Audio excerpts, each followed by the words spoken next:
اور خدا نہ خواستہ گھر میں بیماری کا امتحان آ گیا، چاہے باپ، چاہے ماں، چاہے خود، چاہے بیوی، چاہے بچہ، اس وقت ذہن میں رکھنا ہے ہمارے ہاتھ میں 5 کام ہیں۔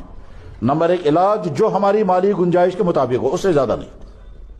ایسا نہیں ہے کہ ہم اپنی پراپرٹیاں بیچ کر کے بیمار کو لے گئے دلی اور یا کسی اور جگہ، اور پراپرٹی بھی ختم ہو گئی، علاج بھی کارگر نہیں ہوا اور بیمار بھی مر گیا، اور بعد میں یہیں کی زبان لوگ کہتے ہیں کہ جناب جے نیتی گئی تھی میں لیتی گئی۔ علاج بھی اتنا نہیں کرنا جتنی مالی گنجائش ہے، اس سے آگے نہیں۔ ہماری ڈیوٹی نہیں ہے کہ ہم پراپرٹیاں بیچ کر کے پیشنٹ کو امریکہ پہنچائیں۔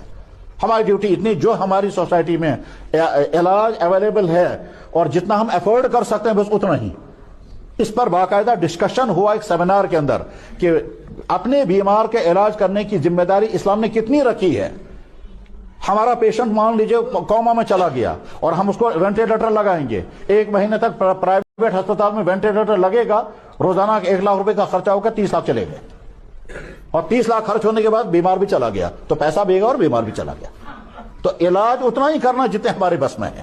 علاج، خدمت، پرہیز اور دعائیں، یہ 4 کام ہمیں کرنے ہیں، اور اس کے بعد پھر زبان کو کنٹرول میں رکھنا ہے، اپنے دماغ کو کنٹرول میں رکھنا ہے۔ ایسا نہ ہو کہ ہم زبان سے کہنے لگے وینکر تو دعا خدا کو سمجھ تو کوئی عالم ٹھیک کرو، یہ جو جملے بولے جاتے ہیں یہاں، اب دعا